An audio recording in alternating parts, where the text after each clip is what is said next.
it's when two Palestinians meet, we start complaining about the occupation, about U.S. policy. Politics. Yes, and we start to, we start putting our nose into the U.S. business. It's not only the U.S. and empire, but its nose in Palestinian business. We are also empire, the Palestinians. We're also we're interfering in the U.S. Politics. So actually, you interrupted us.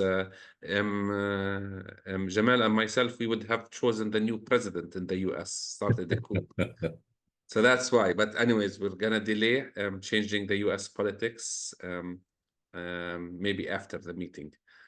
But on behalf of everyone, everyone who is joining us on this call, but many of our friends at Sabil, I'm sure that others are gonna continue joining us. I want to welcome you, Jamal. Jamal is one of the faces of Palestine. He just told us and updated us that he was in the US. I hope that he gives us more information. But Jamal is one of the activists, one of the leaders, community leaders. And Stop the Wall is an important movement, organization that is actually trying to stop this cancer that continues to swallow pieces of lands, our farmland, our trees, our courtyards, our property.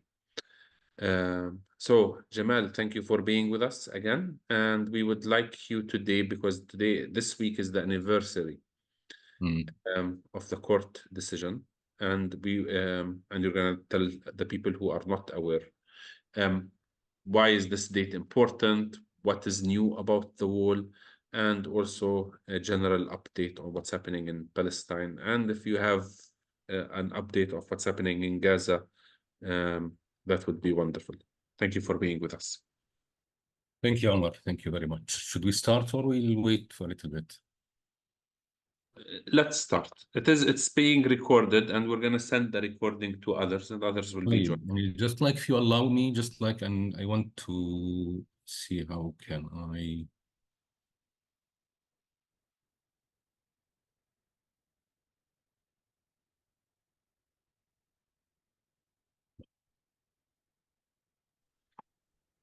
Yes.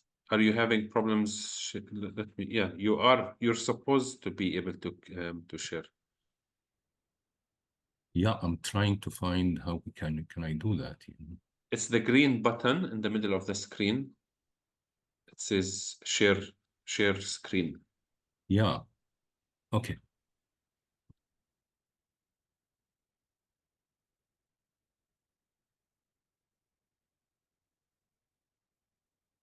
Yes, that's it, I think.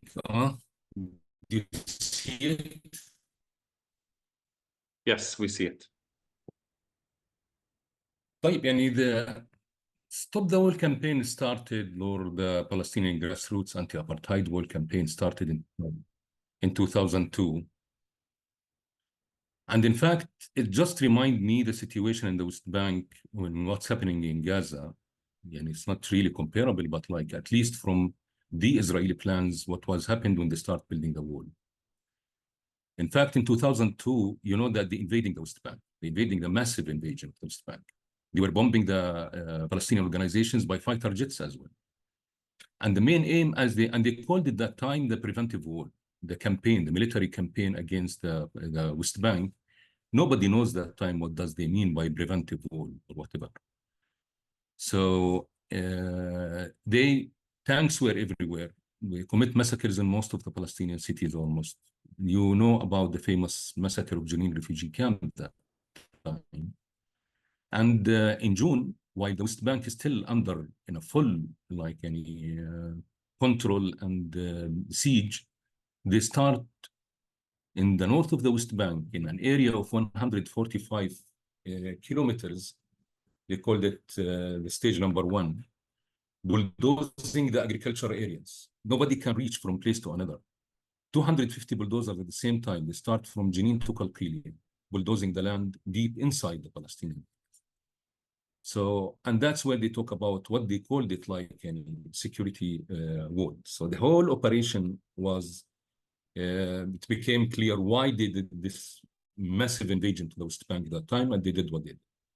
The aim was to dismantle or get rid of any resistance, Palestinian resistance, to the new colonial project.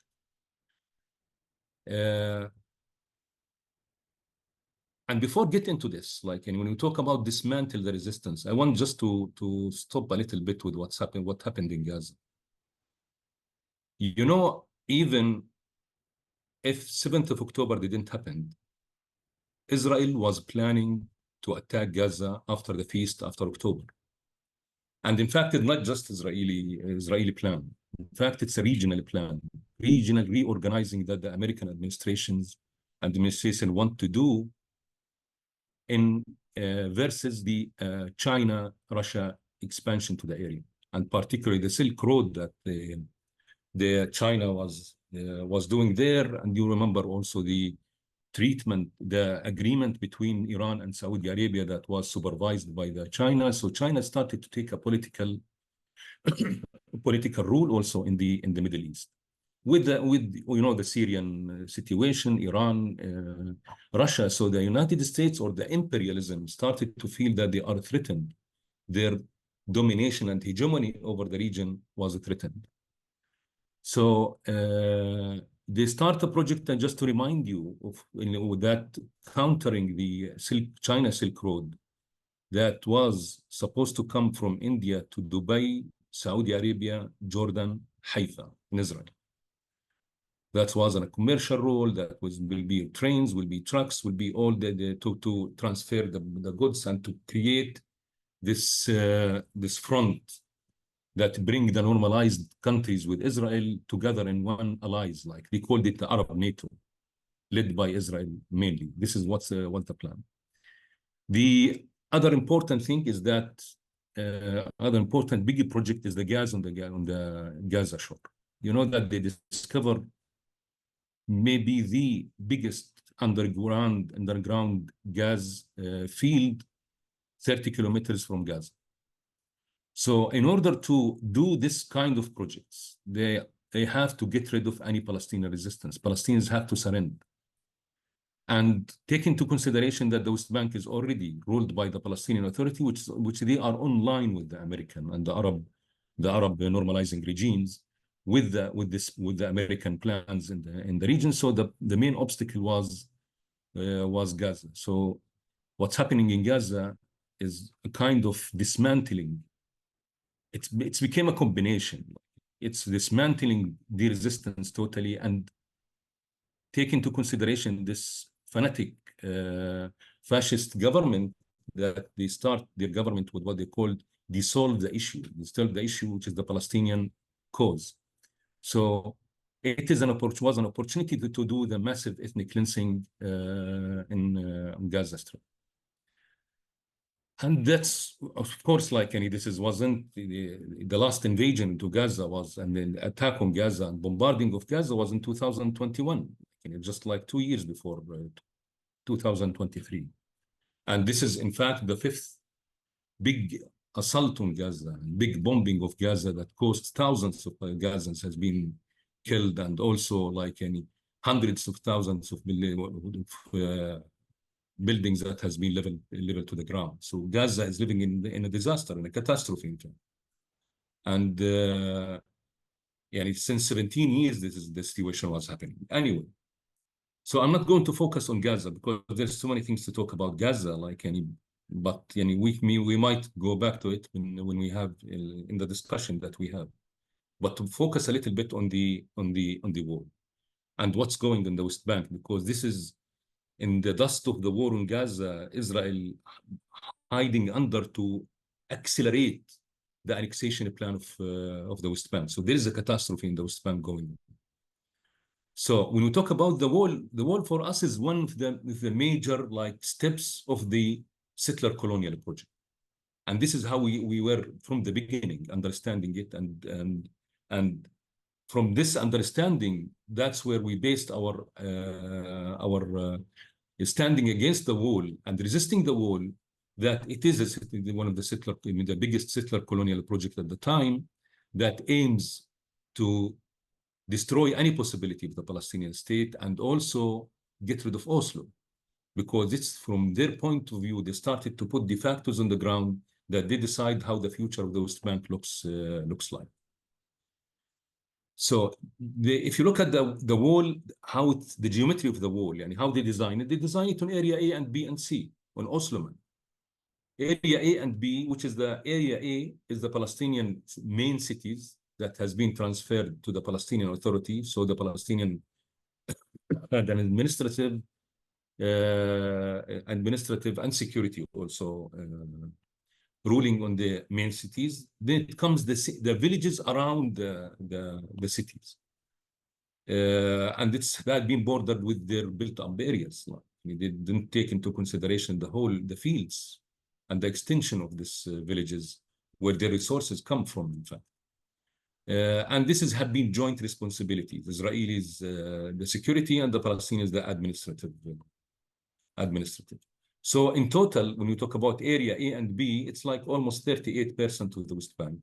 And the rest of the West Bank, the majority, is where the Palestinian resources, like the agricultural land, the water, everything. Like, because what they enclaved by the wall, in fact, it is the built-up areas, leaving the Palestinian areas around for the expansion of the settlements project.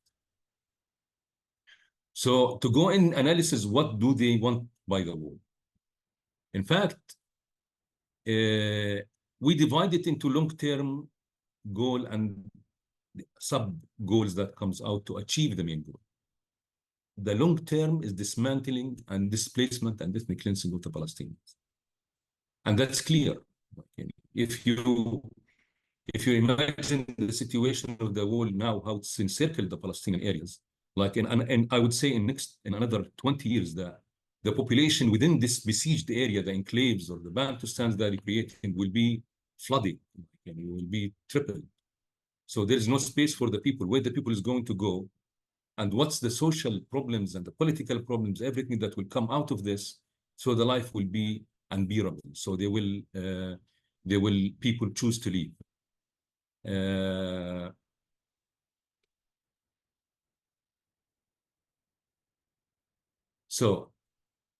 And here I want to quote Ariel Sharon. This is something that grabbed my eyes and attention when we were in the beginning, when we start campaigning against the wall and organizing the popular committees to resist the wall. Ariel Sharon was visiting South Africa in 1989. And when he came back, that time still the apartheid regime was still controlling. So when he came back, he had a press release and he were talking clearly. You can't load people in trucks nowadays and throw them outside the borders, but you can create a positive conditions to convince them to leave. And I see the wall and what they are doing in the West Bank. Is this what they called it, like quote unquote positive conditions? It is making the life of the people impossible on their land, so they can choose to leave, voluntary leaving. And those who were with me in this tours that we were doing around, I show that areas that became now ghost towns. Right? And the Israeli military, they didn't push the people out. In fact, they just like make the life impossible there by blocking the area, destroying the economy in that everything became impossible, even the education, everything, so the people left. So this is the smaller picture, but this is like what represents what's happening in the West Bank. How they are going to do that? Like, there is like also steps, and that comes along with engineering the demography. For them, the demography is very important. So bringing as much as they can Jewish settlers to the West Bank, building settlements is going to make it impossible to have any solution. Impossible to take them out from the Palestinian areas. And that's the reality now. In fact, when you travel around the West Bank, you see all the city colonies around with like hundreds of the outposts, with the infrastructure of the roads that they create now, the huge networks of road, more than 1,400 kilometers of roads that will be settlers only roads. They're controlling the main roads, the main highways that connecting the Palestinian cities together, and hijacking them, and they became linking the colonies. So, and the number of increasing the number of the settlers. You know, from when Oslo has been signed, there was less than 150,000 settlers in the West Bank. Now we are approaching the 1 million settler. And comparing to the Palestinian demography and population in the West Bank, we are maximum around 4 million and a half, the population in the West Bank. So you are talking about 1/5 of the population almost became settlers, colonialists. So how you can remove them? How you can build a Palestinian state after that? The second thing is the geographical fragmentation. In order to control the Palestinian people, you have to fragment them from each other. You know, the fragmentation is not something new. Already before the war, the fragmentation was already there. You have Palestinians in the diaspora, Palestinians under Israeli control, and Israeli citizens became in Israel in 48. You have Palestinians in Jerusalem, Palestinians in the West Bank. So now even the West Bank has been cut off. You have Palestinians in the north of the West Bank, in the middle of the West Bank, in the south of the West Bank. Even the south, it has been divided between Bethlehem and Hebron. So many enclaves around the wall and the settlements. So this is the fragmentation and the control. Nowadays, like you can see it vividly nowadays. Nowadays, they are implementing this on the ground. You can't travel on the main streets. It's controlled by all these checkpoints that has been activated, harassing the people like never before.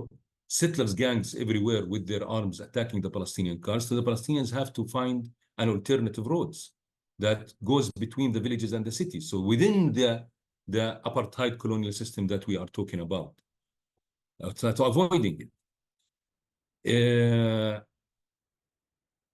Sorry.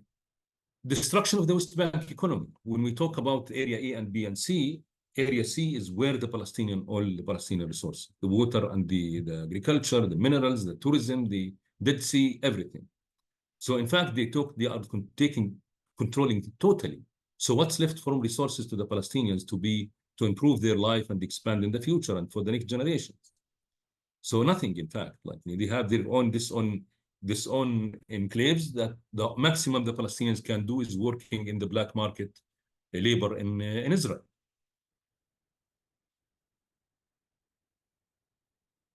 So what's the situation that created by this wall and by the settlements? Like in fact, how it looks like the West Bank.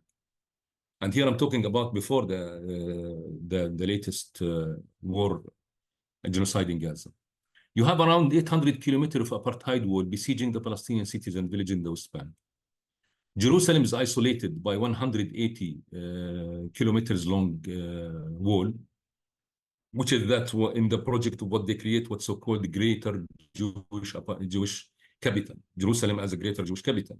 It takes 10% to the West Bank because this is all about the wall we're going in and out in Jerusalem and outside in the West Bank, annexing the major blocks of settlements like Ma'ali Adumim, like Giv'on block in the west, like in Gush Etzion in the north, like Binyamin block in the in the north.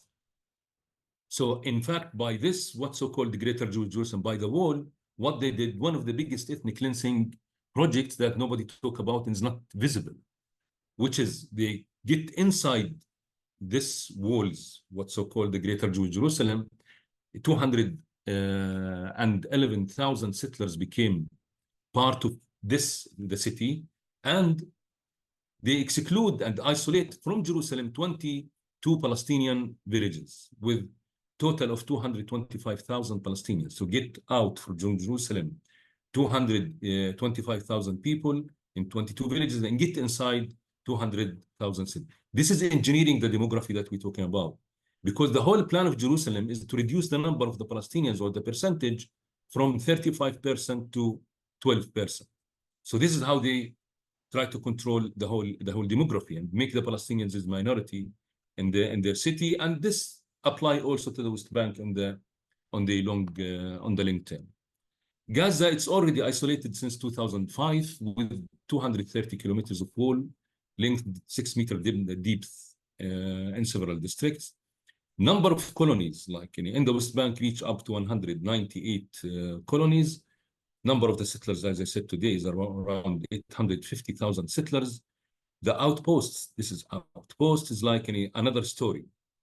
So the major colonies that they built in 198, it is planned and have been allocated the budget by the government, discussed by in the Knesset and the Israeli ministries, and they allocate the budget and the government start building the settlements in the West Bank.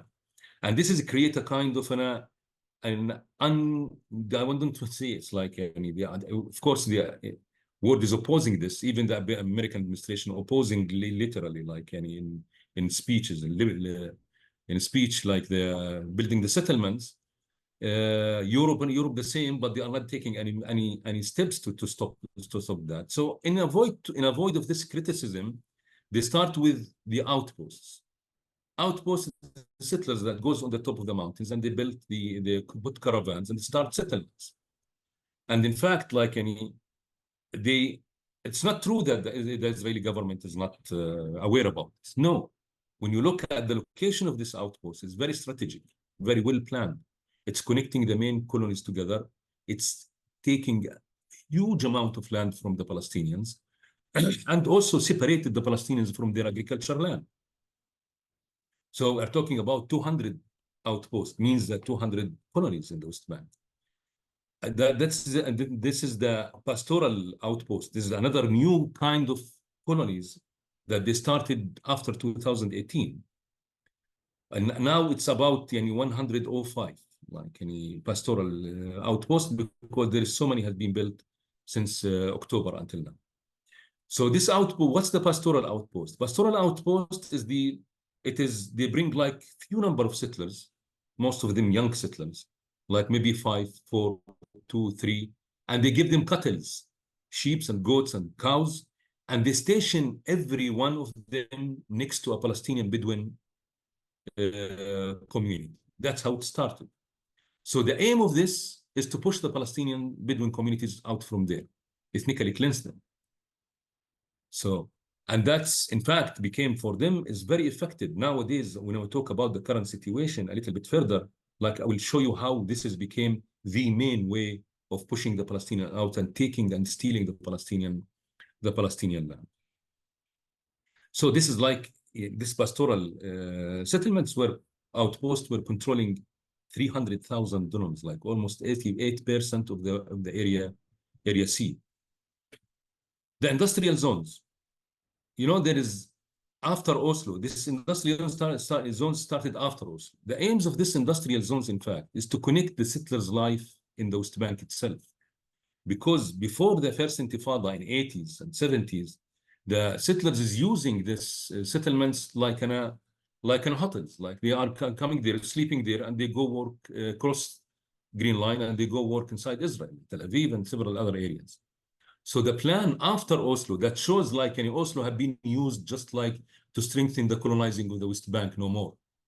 So they start building and constructing industrial zones in the big settlements to make to provide the work and the investments of the settlers inside the West Bank in the settlements. And there's several kinds of this. It's not just industrial zone, but agriculture also zones like in Jordan Valley. Jordan Valley, it's all of it, 30% of the West Bank.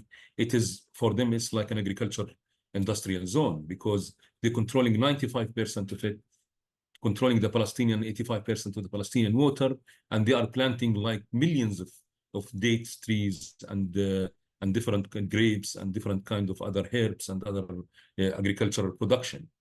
And this is just to be, as I said, to make the Palestinian, the settlers the life is connected to the West Bank. Now under construction, there's another 5 in the industrial zones, mostly near Ariel and behind the green line, the apartheid wall. Along this system, because when you talk about apartheid colonial system, it's not just building the settlement, but also the infrastructure, the highways that they are building. And now they're accelerating and building more highways nowadays in the West Banks. It was 1,400 kilometers, almost roads, that this will connecting the colonies together and became exclusively for the Jewish settlers, which is now on the way.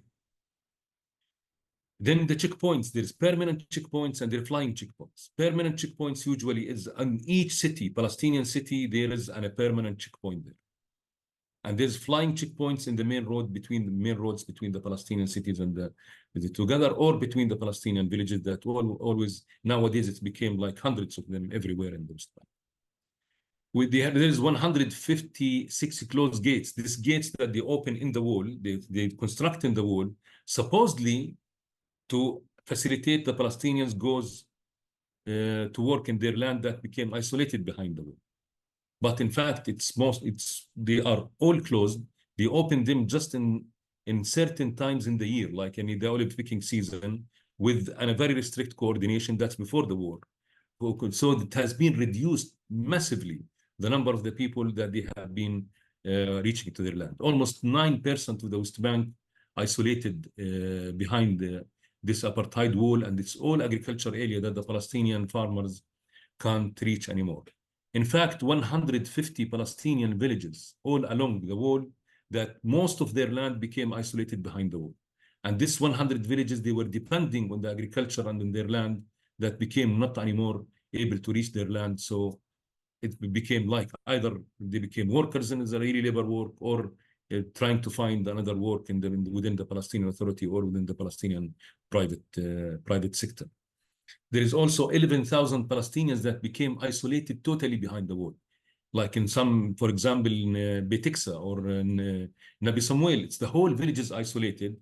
And this is a disaster because they can't go in and out to the West Bank from their villages, except with the permissions and going through the checkpoints.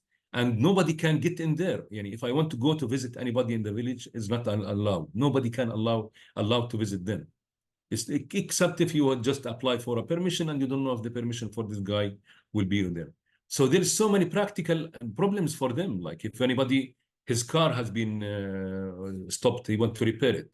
There's no way to go out to the cities to repair the car, or his refrigerator he wanted to repair, or his washing machine or whatever. Even when he get inside the food for his family, he have to go through checkpoints in this checkpoint, and they are searching every single bag that he have, and it can take him like hours in the checkpoint. So, in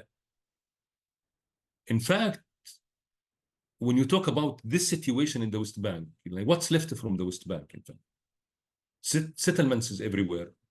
Roads is under the Israeli settlers and the military roads.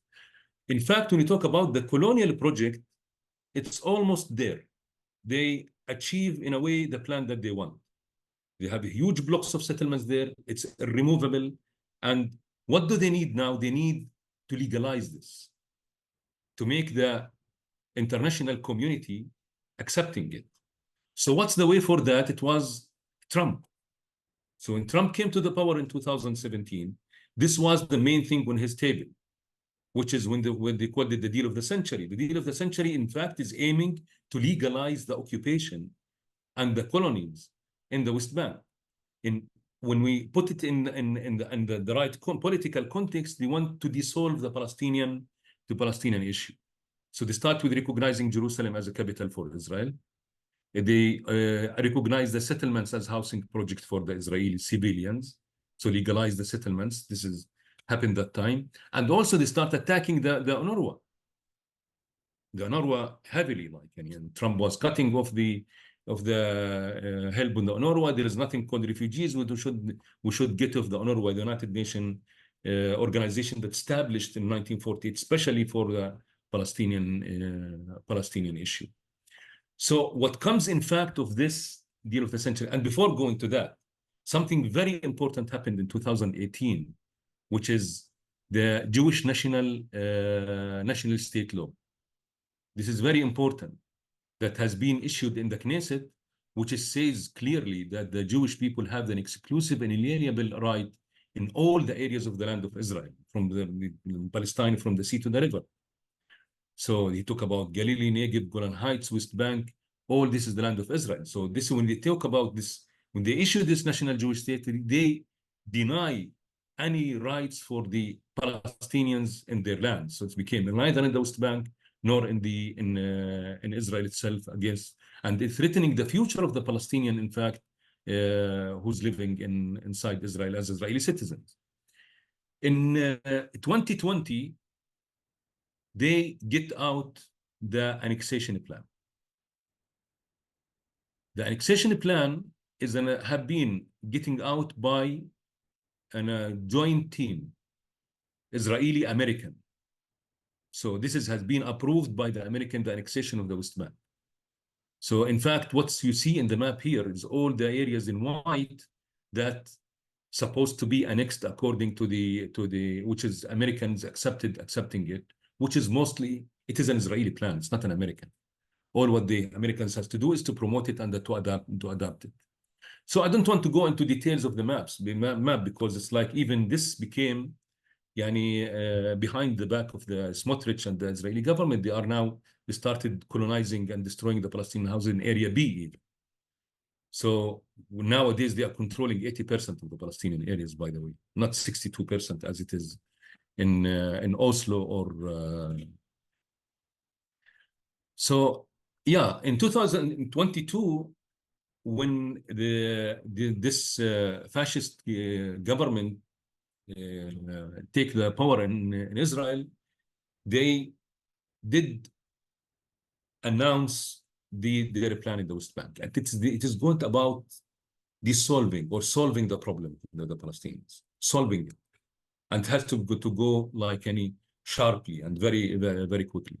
Mean that they want to finish what they start with the deal of the century as soon as possible. So in fact, I'm talking about something before in that time, they were approving that time building 18,000 new settlements, new housing, in new settlement, 18,000 housing units in the settlements in 2023. And the most important thing of their plan, and this is Smotrich plan, is liquidating and dissolving the civil administration. In fact, now he's talking about it in much more detail. We're talking about two things: dissolving the Palestinian people and dissolving the civil administration. What does it mean, dissolving the civil administration? What is the civil administration? Civil administration is the administrative,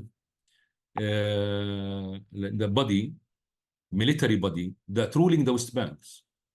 So they called it civil administration because they are dealing with the civil needs of the people, like permissions, building houses, open roads. That's what they are dealing with, supposedly. Beside also of course, it's under military rule. So, and they are the one who's responsible over the settlements also, the civil administration, the implementation of the plans of the government, or dealing with the settlers, with the whole laws that's supposed to be implemented on the settlements, is also the military law. So what he did, the first thing he wanted to do, as in the way for annexation of the West Bank or dissolving the issue that I'm telling you about, is dissolving the civil administration. So he created a committee within his Ministry of Finance, and he put on the head of this committee a settler called Ehud Eliyahu.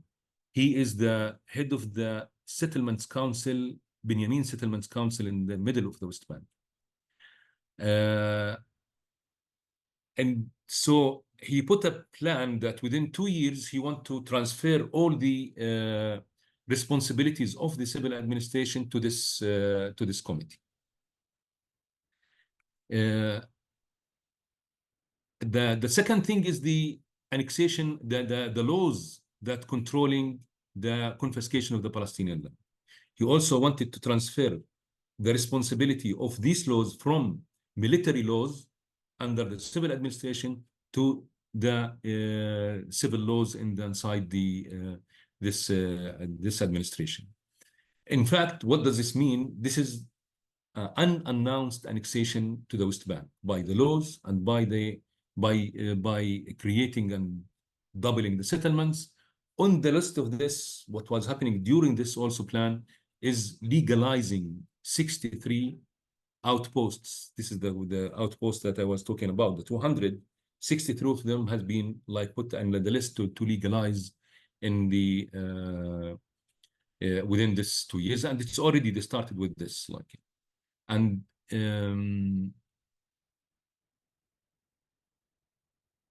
So that's the situation until the 7th of October. So what's happened after the 7th of October? When the genocidal war started in Gaza, immediately they blocked the West Bank totally. They declared Area C, particularly Jordan Valley and the South Hebron Hills, as a military area. So nobody can reach there. The main roads of the Palestinian movements between the Palestinian cities became impossible. The first few months they have been putting restrictions in the movement, and anybody goes there outside the cities trying to drive from place to another, he will be risking his life, either being shot by the settlers or by the military. And from 7th of October until now, we have around 600 Palestinian has been killed. Along with this, the settlers started to take the position of the military in ethnic cleansing of the West Bank. When we talked about this pastoral settlement that they start, now they're activating and accelerating the work of the settlers to ethnically cleanse the Palestinian areas. Especially they started with the Area C, where nobody can go there. They were, since then up to now, especially in the first 6 months, they were ethnically cleansed 16 Palestinian Bedouin communities totally, from by force, by guns. They were attacking the location, with big number of settlers backed by the military. Every time they attack Palestinians, they are backed by the military, and they force them to leave immediately. So many of these communities have been left immediately without anything. They're stealing their sheep, they're taking their tents and their structures that they were putting their animals in. They almost, like in 48, they pushed the people with nothing. So they pushed them where? To the Palestinian villages, close Palestinian villages, like the area of Ramallah, between the Ramallah slopes until Jericho. It's now totally ethnically cleansed. Hundreds of thousands of dunams there have been taken, and nobody can access it anymore. All the Bedouin communities have been pushed out. Where they pushed them? They pushed them to the villages, to Area A, to Area B, and Area. And now, in fact, we are since then until now, we are just trying to sustain the people's life there. It became really disaster. No tents, no water tanks, there's no areas for grazing what left from their animals. Some of them able to take part of their animals. There's no place where they can graze the animals there. So there's a problem of feeder within the animals, and also for them to survive. And where they're located in the areas and the land of the villages, which is planted with olive trees, so it became like impossible to graze in the middle of that area. So they are living in a disaster situation, these families that they are there. We try to provide them with tents as much as we can at that time. And we provide them with food, some packages of food, like especially in Ramadan. And before, we try to make some also help for the children there in education, because there's have problems with the schools. Their life became a disaster, in fact.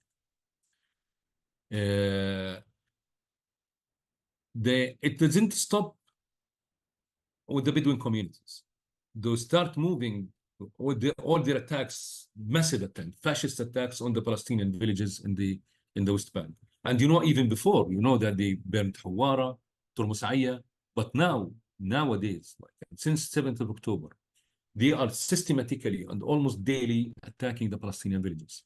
So Al-Mughayr, for example, Al-Mughayr, this is north of Ramallah. It has been attacked by 1,500 settlers at the same time. They burned the farms there. They burned houses. And they killed also 2 people and injured more than 120 people from the village. And this is also backed with the soldiers that they were throwing gas bombs on the people, that they started getting out to defend their areas and their properties, while the settlers is burning and attacking the village. This is not just in Al-Mughayr. It's like more than 12 villages that we recording that they have been attacked, and they burn their fields and burn some of the houses that's on the edge of the villages. And it's still going on in Burin, Turmusaya, in سنجل, المزرعة الغربية, in المغير, in دوما, in عصير القبلية, and also in Hebron area. But the focus now in Karyut, in several villages there, the area between Nablus and Ramallah, now it's heavily under attack. For the first time, by the way, in our history, that 70% of the olive harvesting, we can't reach it. The people can't reach it, can't reach their orchards. So they didn't able to pick their olives. 7 Palestinians has been shot trying to go to their fields and by the settlers, going to their fields and there. And what they are now trying to do is to make this permanent. So the ethnic cleansing, closing the areas from each other, and using the roads, as I talked about it in the beginning. Now it's really risky and very dangerous to go from Nablus to Ramallah or from other cities, like from Qalqilia to Nablus or from Tulkarem to Qalqilia. It's very dangerous to use the main roads where the settlers always are located around this main roads, because you will risk yourself to be shot at. Settlers will be around the roads, and also there's the checkpoints. And whenever you talk to the soldiers or to anyone, talk to them, because we are under emergency rule. So in that emergency, they can't do anything. Shooting the people, destroying their properties, burning their cars, beating them in the streets. So it is like, for them is allowed. No rules, no laws that can control their violation against the people. That's happening every day. In fact, what they aim from this is like that. And that's what they are cementing now, that we will wake up after they finish with Gaza on a new situation in the West Bank, which is you are blocked. This is your roads that you can create alternative between the cities and the villages. And this is, I used to go yesterday, I was in Tulkarem. In Tulkarem, from Ramallah to Tulkarem, usually it takes maximum 1 hour. It takes me now to Tulkarem 2.5 hours.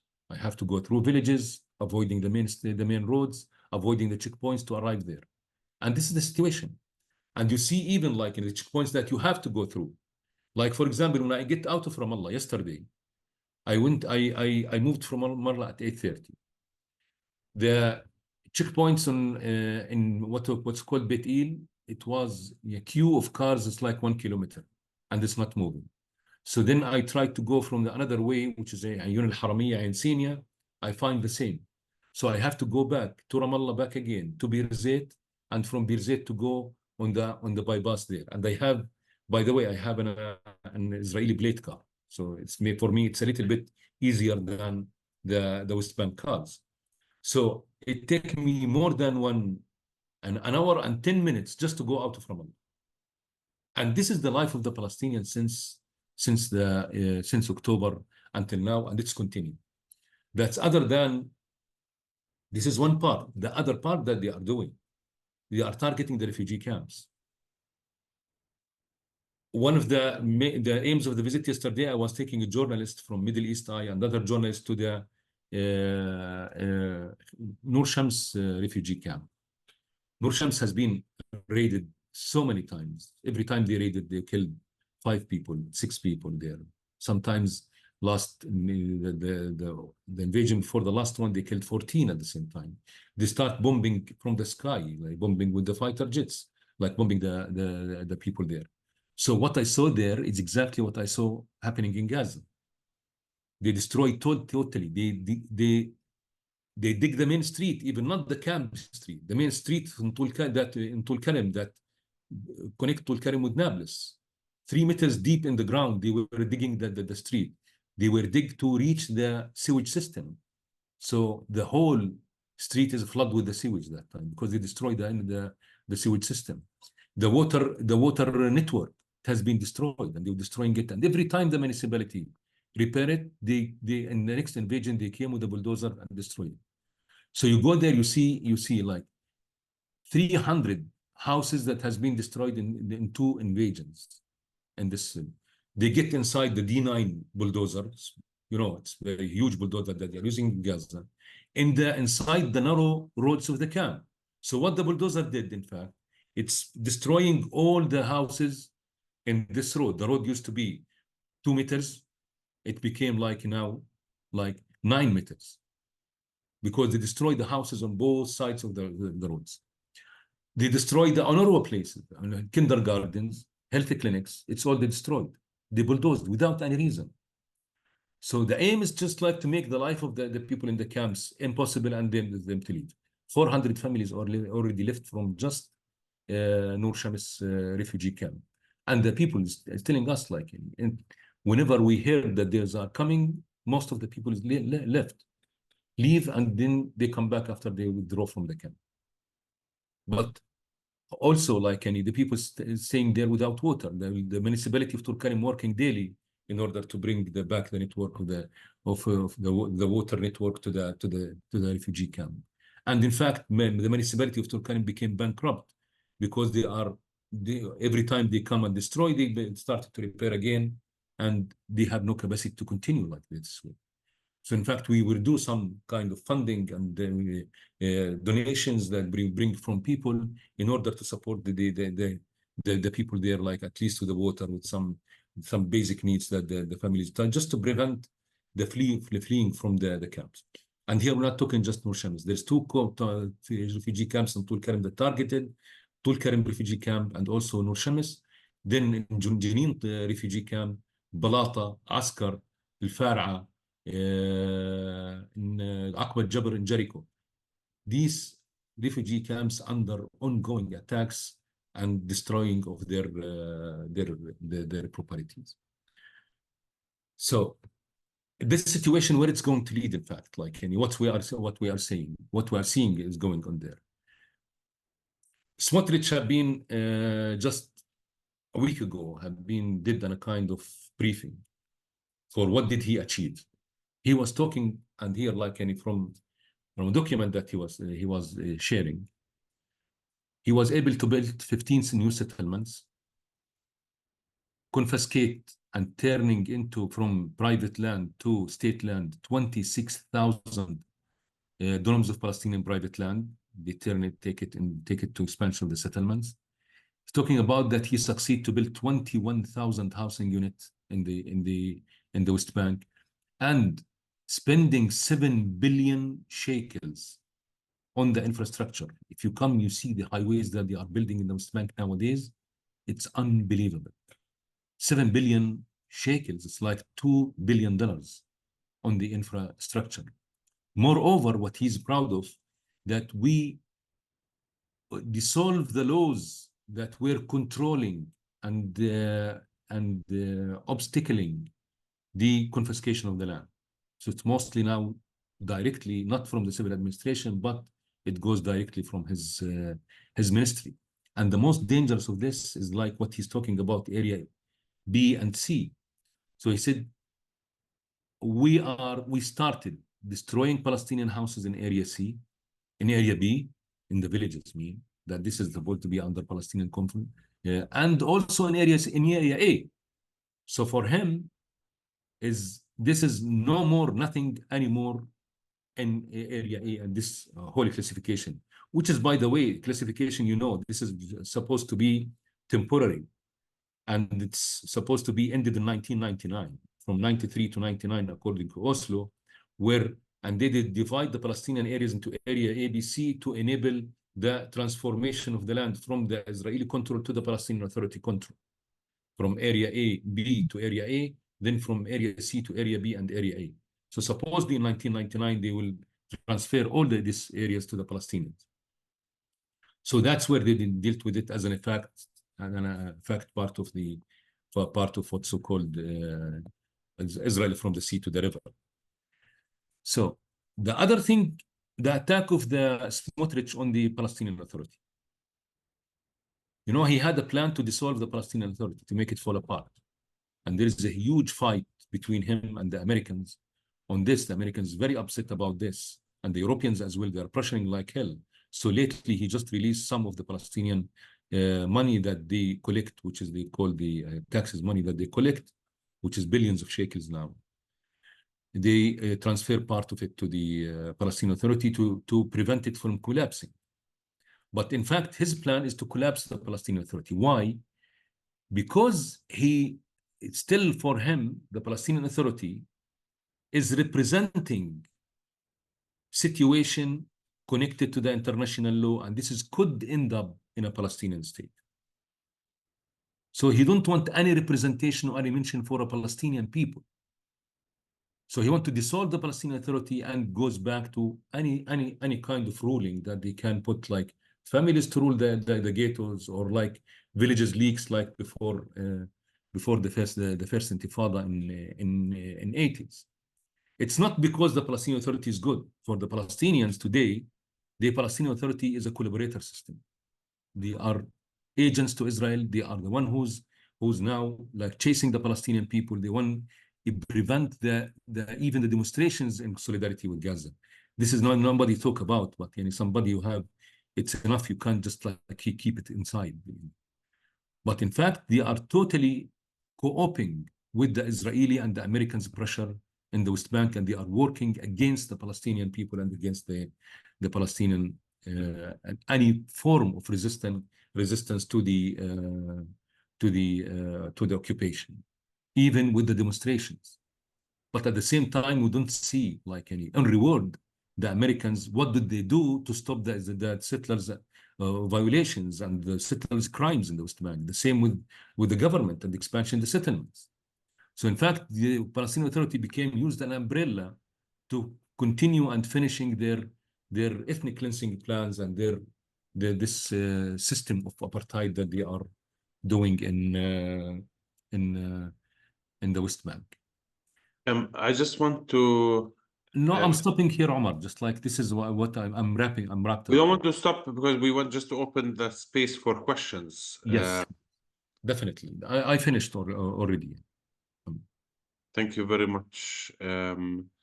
If you are not going to use the PowerPoint, maybe it's Yeah, better just like if you can help me just to get it out. Yeah, I will. So if you like to ask questions, please do raise your hand electronically. I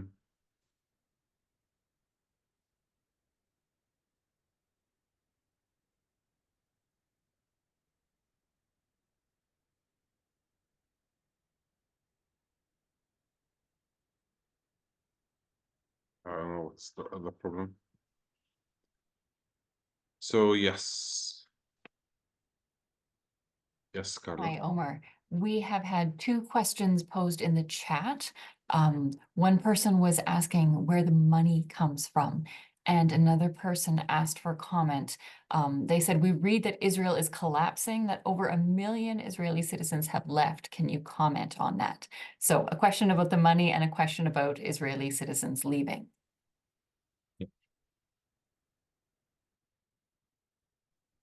Where is the money comes from? That's really a very important question, because like now Israel, and this is before that, now Israel, there is no economy functions in Israel. In fact, like because lately I just like read about 64,000 companies, 46,000 companies in Israel have been closed in the last 9 months. And no workers, no Palestinian workers going on there. So the whole, like an agriculture and construction, everything has been freezed. So in fact, the money is come from two resources. It's from Israeli government budget that's supporting the settlements, and big portion of the budget has been goes to building the settlements, supporting the settlers, and also an important and big money is coming from the what they called it, the charitable organizations in the United States. This is the Zionist Israeli lobby. That's, by the way, Smotrich was one of the founders. In fact, for this, they register it in the United States under the charitable law, so they don't pay taxes, and they take donations from the American people, and they allocate all this money for building the settlements and the infrastructure and the structure, because the one is not just the Israeli government who's building there and doing the work, but also the what they call the Yesha Council, the Settlers Council, Settlements Council. It is the one who's like putting the plans. It's the one who's dictating on the government also what to do. And Smotrich and Ben Gvir, they are leaders of this Zionist settlers organizations that they are now in the government itself. So millions of dollars is coming through this charitable organizations by American donation money. It comes to building outposts and to support these gangs of the settlers, by the way. It's like the paramilitary. These fascist groups, and we are talking about, at least my knowledge, that there is 14 organized settlers groups. And these groups and the settlers they are training in the Israeli military. They have been weaponized and militarized by the Israeli weapons. Lately, by the way, during the war, 35,000 machine guns has been distributed to the settlers, and this comes from the United States. And now we see it on our own eyes. Now they are coming down with the M16, with all these rifles, like machine guns when they attack the Palestinian community. This is coming from the United States as well. So most of the money, either like the budget of the government, also they are Americans has been giving them like every year almost $3 billion as a support, like by military or other commercial things to the Israeli state. So this has been transferred. Also, big money has been used, as I said, for open this roads and the building the settlements. Particularly nowadays, and this are very active, these organizations or societies, they are active, very active in Silwan, in old city of Jerusalem, in Hebron. They are building all this like projects, like like any public parks, settlements, funding the trains, the roads, tunnels, outposts, touristic projects in Jerusalem particularly. It's all, most of it's 90% is funded by this called charitable organizations, comes from the United States.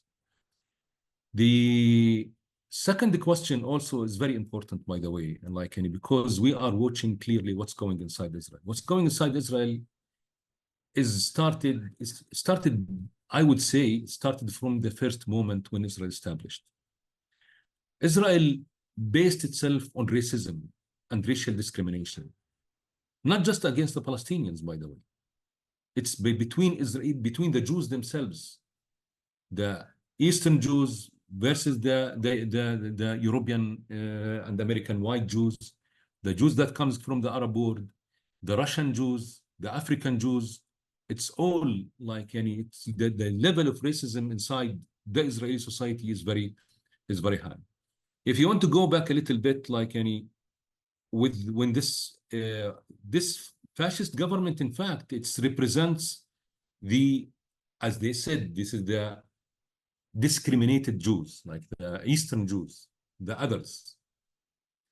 So that started to be strong from the Likud get to the power in 1977, and it has been developed until today. They are controlling also almost the Knesset, and when they start their attack on in the high court and the judicial system inside Israel, because they know that they are hitting the heart of the control of Israel. They want to have a control. They have to change the laws, because Israel, not like the states in other countries, they don't have constitution. The one who's managing and controlling, in fact, is the high judicial system is there, that has been done in a way that they have big responsibilities. And we know before the October 7th, the huge demonstrations that were going inside Israel, and we see the split that was in the Israeli society that became irreversible, in fact. When you see what's happening on the ground and how they deal with it, and the whole conflict that became inside the society. And this didn't disappear afterwards. It disappeared the first few months, but in fact nowadays it's became much more bigger. Before 7th of October, already the high-tech organization companies started to leave. Many of significant of them, they started to transfer their investment to other countries, because they were afraid from the situation inside Israel. Became not stable anymore. After 7th of October, now the crisis became much more bigger, because now there is the conflict between the liberal Zionists, as we say, and the religious fanatic Zionists that represented by Netanyahu and Smotrich became also very big. So you see that there is many Israeli people who can't afford to the situation, and they are afraid from the future. They are leaving. The estimation numbers. Yesterday I was reading about some 600,000 that they are already left. Beside also the as I told you at the beginning, the 46,000 companies that already closed, and so many has been left. I have also friends, in fact, like in Israeli friends, Jewish friends, like in who's anti-Zionist, who's I have good relations with them. They are really planning to leave, and they were talking about even their estimation that the worst than the leaving is that so many Israelis who don't have a double citizenship now they are applying mostly to Eastern Europe or even to the United States. So yeah, they have a crisis, and the crimes that they are doing in Gaza, this genocide that they are doing, that I don't think that since the 20th century there is as big destruction that happened, and the killing of the mass killing of the people is that happening, except for the Holocaust maybe. So this is like the worst ever, like after that. Because when you talk about what's happening in Gaza, by the way, just allow me 2 minutes for this. What they are doing in Gaza is killing the life in Gaza. So they are destroying all the building, all the infrastructure, universities, hospitals, clinics, water resources, sewage system, universities, destroy most of the universities, 32 universities that have out of 35 that has been totally destroyed. The schools, UNRWA building, all they finish it, UNRWA schools.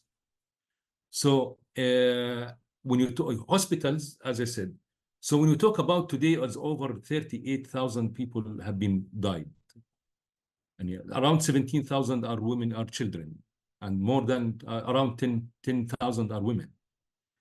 When you talk about the targets, you are talking about around 600 doctors, nurses, medical teams that has been totally killed. So when we talk about 100,000 injuries in Gaza, injured in Gaza, so this injured are dying because there is no treatment. There is no hospitals to treat them. 50,000 women are pregnant and expected like in the ranging in 180 days that all these women will deliver. Where they are going to deliver? In the rubble, in the tents. So they are going to die. They are born with their babies at least. There's no medical treatment. Worst is the starvation. Now people in big numbers, they are dying from starvation in Gaza. And the whole checkpoints in Gaza, like Rafah checkpoint on Salim, has been closed. No water, no food. And we see like on the TVs, like on the news, like every day, like tens of people. We saw this pictures of the children and women that we used to see in Africa, like with the skeletons. The people became a skeleton and they were dying. So in fact, they are wiping out Gaza. They are literally wiping out Gaza. If they didn't, something happened immediately to stop this genocide, they are going to get rid of Gaza, the people in Gaza. And beside that was at the beginning, we were talking about like the people that has been left already, they were by different means. Yeah, thank you so much for your presentation, Jamal. This has been so informative. There are still a few questions, but we've already gone a little bit over time. So I'm afraid some of those questions will have to remain hanging there. Hopefully folks can come back next week. I'm sorry and I they took may too much have time another answering. opportunity. I'm sorry I take too much time answering, but it was very informative. I can see a lot of expressions of gratitude in the comment box there. So I'm afraid we will not have time to do the actions together on the call now, but we will quickly present them. And so thank you for joining us, Jamal. We're going to run through a few petitions and things that people can join, and then we will sign off the call. So Philippa has posted the link in the chat for the Americans. There's a petition from FOSNA, from the Friends of Sabeel North America. to request that Netanyahu not address Congress. So you can click through on that. There's also some world actions, and there's a button you can click through to find if there's a protest in your local area where you can go to. And I think we have a British action as well. Philippa, do you want to take that away? Okay, I'm leaving. Bye-bye. So just like wishing you the... Thank you so much. Thank you. Yalla, take care. See you next time. Yes, so the UK action is the same as last week. However, the mass closure date was the 11th. So there's going to be another date which is to do with boycotting Barclays for its complicity and continued investment in Israel. So the date for the pledge, I'll just put it in the chat here quickly, is the mass account closure date is the 12th of September. So you have time to look around and look for a new bank to open a new account with. And this is done by this is organized by the Palestine Solidarity Campaign. So it's us just joining in and kind of putting force and more weight behind their organization's action. But yes, also you can, if you don't have an account, or if you're not based in the UK, you can fill out a form to basically tell Barclays to express kind of solidarity with those who are closing their accounts. So all of those links are in the comments. Finally, there is a worldwide action, which is a petition for the student Layan Nasser, who was kidnapped from her home. I think it was last month or maybe the month before. She's a Palestinian Christian who lives in the West Bank, and this is supporting the students from her university in trying to create pressure around her heinous arrest. So I'll put that in the chat as well. So thank you, everybody. Carla, do you want to sign off for us? Sure. Yes. So thank you so much, everyone, for joining us today. A link to a video of this gathering, along with all of the links that we shared today, will be available on the Kumi Now website and on YouTube in the coming days, and they will be shared in the newsletter as well. And of course, you can share these links on your own personal social media and email it to others who would profit from hearing about this. Next week, the presentation will be on collective punishment. I don't think we have a presenter name yet, but if you come on back, you can learn more about that and have another opportunity to ask your questions. So thank you all for joining us today. Thanks for bearing with us as we went a little bit over time. We hope it was informative, and you have the opportunity also to do these actions on your own time and share them with others. So thank you so much for joining us.